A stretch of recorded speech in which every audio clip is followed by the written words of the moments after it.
Hello बच्चों, आज हम कक्षा 8 विज्ञान की 8th ग्रेड का अध्याय 11 विद्युत धारा के रासायनिक प्रभाव पढ़ेंगे। अगर हम गर्मी में पंखा चलाते हैं, थोड़ी देर बाद अगर हमें आवश्यकता नहीं होती कि हमें पंखा नहीं चलाना है, तो हम क्या करते हैं, स्विच बंद कर देते हैं और पंखा बंद हो जाता है। तो ऐसी स्थिति में परिपथ कौन से चित्र के अनुसार होगा? ऐसा खुला होगा या बंद होगा? अगर खुला परिपथ है तो पंखा नहीं चलेगा और बंद परिपथ है तो पंखा चलेगा। तो यहाँ चित्र ए या बी में से चित्र ए में पंखा नहीं चलेगा और चित्र बी में पंखा चलेगा। तो चित्र ए जो है वो खुला परिपथ है, तो इसलिए उसमें विद्युत धारा का प्रवाह बंद हो जाएगा। लेकिन चित्र बी बंद परिपथ है, पूरा यहाँ से शुरू होकर यहाँ तक विद्युत धारा बह सकती है, इसलिए उसमें पंखा चलता रहेगा। अपने साथियों से चर्चा कर निष्कर्ष लिखें। तो निष्कर्ष में हम ये लिख सकते हैं कि परिपथ के बंद होने पर पंखा चलेगा और खुला होने पर पंखा नहीं चलेगा। विद्युत धारा के विभिन्न प्रभाव हमारे दैनिक जीवन पर होते हैं और दैनिक जीवन में विद्युत धारा के रासायनिक प्रभाव के कारण हमें बहुत सी धातुओं के संरक्षण और टिकाऊ बनाने में सहायता प्राप्त होती है। प्रश्न क्रमांक 1, सही विकल्प चुनकर लिखिए। फर्स्ट, विद्युत लेपन विद्युत धारा का कौन सा प्रभाव प्रदर्शित करता है? तो जो विद्युत लेपन होता है वो विद्युत धारा का रासायनिक प्रभाव प्रदर्शित करता है। सेकेंड, नल का पानी विद्युत का सुचालक होता है, जबकि आसूत जल विद्युत का सुचालक नहीं होता है। क्योंकि तो देखिए, नल का जो पानी होता है उसमें लवण होते हैं और आसूत जल में लवण नहीं होते हैं, इसलिए नल का पानी तो सुचालक होता है लेकिन आसूत जल सुचालक नहीं होता है। तो इसके लिए ऑप्शन ए और बी दोनों सही है। और यहाँ लिखा है ए और बी दोनों गलत है, तो ये तो गलत बात है। यहाँ आ जाएगा ए और बी दोनों सही हैं। प्रश्न क्रमांक 3, दो द्रवों अ तथा ब के विद्युत चालन की जांच करने के लिए एक समपरिक्षेत्र का प्रयोग किया गया है। यह देखा गया कि समपरिक्षेत्र का बल्ब द्रव अ के लिए चमकीला दीप्त हुआ, जबकि द्रव ब के लिए अत्यंत धीमा दीप्त हुआ। निम्नलिखित में से कौन सा कारण सही है? तो देखिए, बल्ब दोनों कंडीशन में जला तो सही, एक में तेज जला और एक में धीमा जला। तो जिसमें तेज जला वो अच्छा चालक होगा, तो द्रव अ जो है वो द्रव ब से अच्छा चालक है, इसलिए इसमें तेज चला और इसमें धीमे जला। प्रश्न क्रमांक 4, साधारण बल्बों के स्थान पर एलईडी का प्रयोग अधिक क्यों किया जाता है? कौन सा कथन सही है? तो जो एलईडी लाइट्स होती हैं वो बिजली का कम उपयोग करती है, उनकी लाइफ लंबी होती है, मतलब खराब नहीं होती है, और रोशनी भी तेज देती है। तो इसलिए तीनों ऑप्शन सही है, तो ऑप्शन डी आएगा कि 1, 2 और 3। प्रश्न क्रमांक 5, निम्नलिखित में से कौन सा विलयन विद्युत चालकता नहीं दर्शाता है? तो सिरका, नींबू का रस और साबुन का घोल, इन सब में से तो विद्युत चालन हो सकता है, पर शक्कर के विलयन में से नहीं होता है, इसलिए ऑप्शन बी सही होगा। क्योंकि विद्युत चालन होने के लिए अम्ल, क्षार या लवण में से कुछ चाहिए होता है, तो ये तीनों में से तो विद्युत चालन हो जाएगा। प्रश्न क्रमांक 2, नीचे दिए गए शब्दों का चयन कर रिक्त स्थानों की पूर्ति कीजिए। विद्युत धारा, जिंक, रासायनिक प्रभाव, क्षारकों, लवणों और कुचालक। क्वेश्चन नंबर 1, विद्युत चालन करने वाले अधिकांश द्रव अम्लों, क्षारकों तथा लवणों के विलयन होते हैं। क्योंकि अगर विद्युत चालन कर रहा है कोई द्रव तो वो या तो अम्ल होगा या क्षारक होगा या लवण होगा। सेकेंड, किसी विलयन से डैश प्रवाहित होने पर रासायनिक प्रभाव उत्पन्न होता है। तो अगर किसी विलयन से विद्युत धारा प्रवाहित होती है तो रासायनिक प्रभाव उत्पन्न होता है। लोहे को जंग लगने से बचाने के लिए उस पर डैश की परत चढ़ाई जाती है, तो उस पर जिंक धातु की परत चढ़ाई जाती है जिससे कि उस पर जंग न लगे। विद्युत लेपन विद्युत धारा का रासायनिक प्रभाव प्रदर्शित करता है। शक्कर युक्त विलयन विद्युत का कुचालक होता है। प्रश्न क्रमांक 3, आसूत जल में विद्युत का चालन क्यों नहीं होता? कारण लिखिए। तो जो आसूत जल होता है उसमें लवण नहीं होते हैं और लवण नहीं होने के कारण विद्युत का चालन नहीं होता है। तो इसका आंसर हम लिखेंगे, आसूत जल में लवण मौजूद नहीं होते हैं, इसलिए इसमें विद्युत का चालन नहीं होता है। प्रश्न क्रमांक 4, दिए गए पदार्थों को विद्युत के चालक एवं कुचालक पदार्थों के रूप में वर्गीकृत कीजिए। तो देखिए, विद्युत के चालक और यहाँ लिख दिया कुचालक। अब तांबा ये विद्युत का चालक है, एल्यूमिनियम भी विद्युत का चालक है, रबड़ कुचालक है, प्लास्टिक कुचालक है, लोहा चालक है और लकड़ी कुचालक है। तो विद्युत के चालक में आ गया तांबा, एल्यूमिनियम और लोहा, और कुचालक में आ गया रबड़, प्लास्टिक और लकड़ी। प्रश्न क्रमांक 5, विद्युत बल्ब के स्थान पर एलईडी बल्ब का उपयोग क्यों किया जाता है? विद्युत बल्ब के स्थान पर एलईडी बल्ब का उपयोग कम बिजली खर्च, अधिक प्रकाश और लंबा जीवन के कारण किया जाता है। क्योंकि एलईडी बल्ब कम बिजली खाते हैं और अधिक रोशनी देते हैं और लंबे समय तक खराब नहीं होते हैं। प्रश्न क्रमांक 6, जब किसी तार में विद्युत धारा प्रवाहित की जाती है तो उसके पास रखी चुंबकीय सुई पर क्या प्रभाव पड़ता है? क्योंकि अगर विद्युत धारा प्रवाहित होगी तो चुंबकीय सुई विक्षेपित हो जाएगी। प्रश्न क्रमांक 7, बल्ब में विद्युत धारा प्रवाहित होने पर वह दीप्त क्यों हो जाता है? तो बल्ब में विद्युत धारा प्रवाहित होने पर वह ऊष्मीय प्रभाव के कारण दीप्त हो जाता है।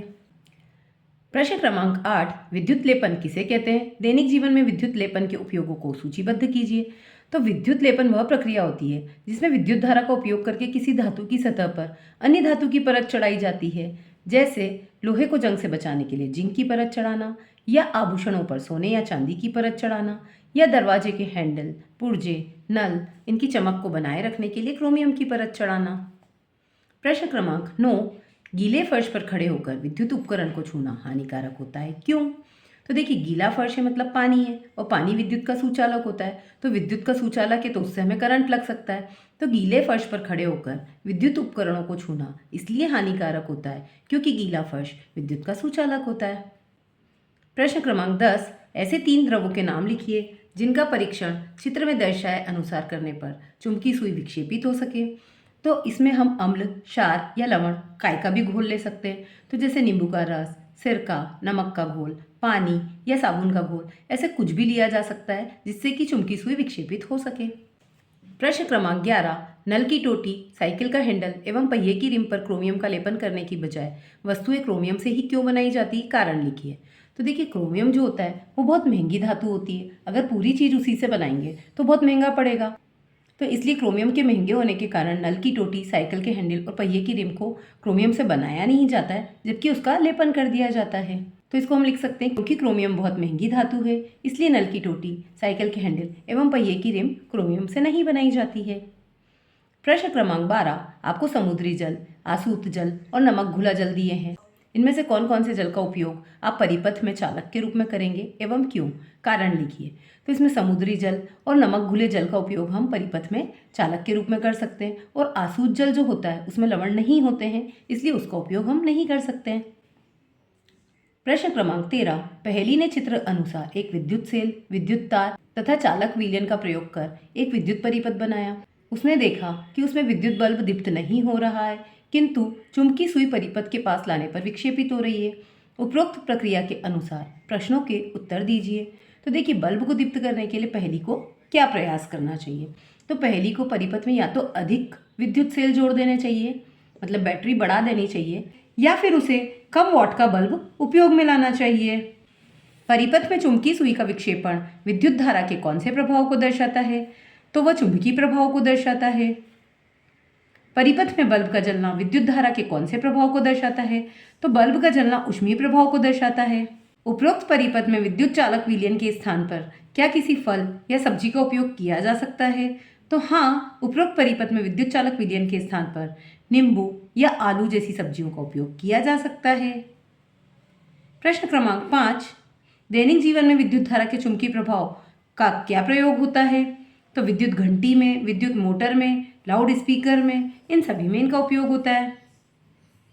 प्रश्न क्रमांक 14, माचिस की खाली डिबिया, विद्युत तार, चुंबकीय सुई एवं बैटरी की सहायता से तैयार परिपथ का आरेख बनाइए। तो देखिए, यहाँ पर हमने माचिस की डिबिया ले ली, इसमें ये चुंबकीय सुई रख दी है और इसके ऊपर तार लपेट दिए, यहाँ हमने बैटरी लगा दी है। ऐसे हमने एक परिपथ तैयार कर लिया है। प्रश्न क्रमांक 14 में बनाए गए परिपथ में तारों के स्वतंत्र सिरों को तालिका में दिए गए पदार्थों में डालने पर होने वाले परिवर्तनों को लिखिए। यहाँ पर पदार्थों के नाम दे रखे हैं, जैसे कि नींबू का रस, सिरका, दूध, आसूत जल, आलू और शहद। और चुंबकीय सुई विक्षेप दर्शाती है या नहीं, तो हमें हाँ या नहीं में लिखना है। और सुचालक है या कुचालक, अगर विक्षेप दर्शाती है तो सुचालक है और नहीं दर्शाती है तो कुचालक है। तो अभी देखिए, नींबू के रस को अगर हम परिपथ से जोड़कर देखेंगे तो चुंबकीय सुई विक्षेप दर्शाएगी, मतलब ये सुचालक है। ऐसे ही सिरके में भी चुंबकीय सुई विक्षेप दर्शाएगी, मतलब ये भी सुचालक है। दूध में भी चुंबकीय सुई विक्षेप दर्शाएगी, मतलब ये भी सुचालक है। पर आसूत जल में चुंबकीय सुई विक्षेप नहीं दर्शाएगी, मतलब ये कुचालक है। और आलू में भी चुंबकीय सुई विक्षेप दर्शाएगी तो ये सुचालक है। और शहद में चुंबकीय सुई विक्षेप नहीं दर्शाएगी, मतलब ये भी कुचालक है। तो सारणी में हम देखते हैं कि आसूत जल और शहद विद्युत के कुचालक है, जबकि अन्य द्रव सुचालक है। प्रश्न क्रमांक 15, आग लगने के समय फायरमैन पानी की होज का उपयोग करने से पहले उस क्षेत्र की मुख्य विद्युत आपूर्ति को बंद कर देते हैं। व्याख्या कीजिए कि वे ऐसा क्यों करते हैं। तो देखिए, पानी विद्युत का सुचालक होता है और यदि पानी विद्युत तारों के संपर्क में आएगा तो उससे करंट फैल सकता है, जिससे फायरमैन और अन्य लोगों को बिजली का झटका लगने का खतरा हो सकता है। प्रोजेक्ट क्रमांक 1, विद्युत सुचालक एवं कुचालक पदार्थों की पहचान के लिए एक विद्युत परिपथ का निर्माण कीजिए तथा नीचे एक बंद विद्युत परिपथ तथा खुला विद्युत परिपथ आरेख भी खींचिए। तो देखिए, हम विद्युत परिपथ बनाने के लिए एक बल्ब, एक बैटरी, एक स्विच और 2 खुले सिरे रखकर विद्युत परिपथ बना सकते हैं, जिससे कि हम सुचालक और कुचालक की पहचान कर सकते हैं। तो इसके लिए हम आंसर लिख सकते हैं कि इसके लिए हम एक विद्युत परिपथ बनाएंगे जिसमें एक बल्ब, एक बैटरी, एक स्विच और 2 खुले सिरे हों। खुले सिरों की सहायता से हम सुचालक एवं कुचालक पदार्थों की पहचान कर सकते हैं। और खुले और बंद विद्युत परिपथ का आरेख खींचना था, वो हमने यहाँ खींच दिया है। ये खुला परिपथ है क्योंकि इसका स्विच ओपन है और ये बंद परिपथ है। शाला एवं आपके घर में बिजली बचत के लिए आप किन किन उपायों को अपनाएंगे, सूची बनाइए। तो हम उपकरण उपयोग में लेने के बाद स्विच बंद कर देंगे, एलईडी बल्ब का उपयोग करेंगे, दिन के समय बिजली की बजाय प्राकृतिक प्रकाश सूर्य की रोशनी में काम करेंगे, ऊर्जा कुशल उपकरण खरीदेंगे, अनावश्यक लाइटें नहीं जलाएंगे।